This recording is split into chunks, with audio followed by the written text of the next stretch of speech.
air over earth, tells us that this card represents a mental concept. Throughout ancient history, there have been pairs of god and goddess figures that have represented the dichotomies of light and dark. For example, the Egyptians had Horus, light, and Set, darkness. The Persians had Ahura Mazda, light, and Angra Mainyu, dark. And the Baltic Slavs had Bialobog, light, and Karnalog, dark. These were not exclusive, and one could not exist without the other. While humans since have assigned meanings to the light as good and to the dark as evil, many of the early myths talk about how light was created out of darkness, and they were more symbolic of order and chaos than good versus evil. For us on the path, the dark god stone is a personification of dark and is associated with receptive energies. The timing of the dark god represents the dark half of the year, where our practice has an inward focus, working on inner reflection or the acquisition of knowledge to allow our spiritual practice to continue to grow and develop. It is a stone of receptive energy because its energy is associated with the dark half of the year. It deals with looking for knowledge or information and the processing of it. Processing allows you to integrate it into your own life and practice. It can also be a source of personal gnosis as well. The Dark God Stone card is associated with the dark new moon lunar phase. The Dark God represents thoughts and ideas when reflecting on the element of air.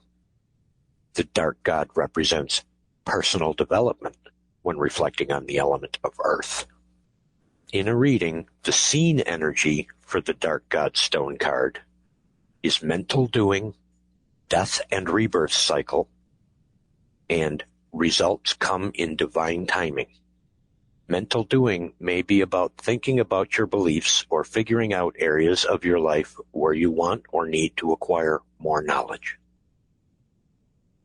Death and rebirth cycle relates not only to endings, but also being open to something you have given up that may reappear as something new and different, which relates to the dark half of the year's receptive energies. And results come in divine timing may mean we need to do the reflecting and leave the results of something we want or need up to the universe to provide. In a reading, the unseen energy for the Dark God Stone card is mental doing, hanging on too long, and let it alone. Mental doing may be about making sure you are not overdoing with trying to learn and absorb too much information at once. Hanging on too long may be a message that you are clinging to old ideas or beliefs that no longer serve you. And let it alone means you may be overthinking a situation and simply need to let it go. Before we go, we would like to present you with a tip or trick or witchy hint. Just something to make your day go better, because we live in a mixture of the magical and the mundane. Today's tip, trick, or witchy hint is actually a discussion about the idea of coffee as a magical start to your day. I mean, over the years, the young crones have had many discussions around a table with coffee mugs in hand as we figured out what we believe, why we believe it, and how these beliefs interact with what we do. But we never really looked at the idea of the art or act of making coffee as a sacred drink or even a mini ritual for our daily lives. We are big believers in finding little daily practices, mini rituals, magical mindfulness moments, whatever you want to call them, to add to your daily life to bring about a wider awareness of the magical inside and outside of us. I mean, how many of us actually wake up the first thing in the morning while we are drinking that first cup?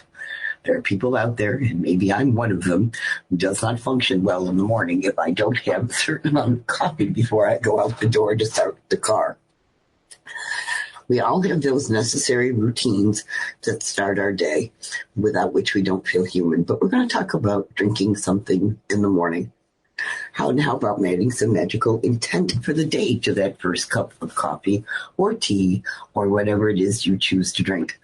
I have a granddaughter who doesn't drink coffee but requires copious amounts of orange juice, and it serves the same purpose. Not only is this a way to improve your enjoyment of that actual sitting down to drink that cup, but adding a bit of magic to the process is a good way to start your daily practice with focused intent for the day. So figure out what your basic intent is going to be for the day. It's going to be more manageable, more organized, and stir your drink clockwise for a minute. And equally fitting, if you want to get rid of distractions, avoid the insanity of traffic or other things that impede your progress for the day, you could stir it clockwise while thinking intently for a minute, as they would say, about what your intent for the day is going to be. Intent is about focus. It's all about taking a minute to think about exactly what it is you need from the universe at any given moment. So focus while stirring this beverage, then savor your drink, knowing you've not only set your intent, but by drinking it, you've ingested it and placed it within yourself to manifest throughout the day. Now, I'm not saying this is a perfect solution. If I don't have the right amount of coffee, I'm not exactly coherent, so this may sound a little off the wall, but the whole idea is having something as a magical start to your day to set your intent. Well, it looks like the coffee cups are empty for this week. We hope you join us again next Tuesday, but you can find us at our website, 2youngcrones.com. That's the number 2, Young Crones. You can also find us on social media such as Facebook and Twitter. Until then, remember, we are witches who work with energies to effect change. We are believers in both immanent and transcendent divine. We are celebrants of the passage of the solar and lunar cycles. We are hedge walkers who pass back and forth between the worlds of the magical and the mundane. We are seekers of knowledge. We are walkers of a spiritual tradition we call the Path. So would it be.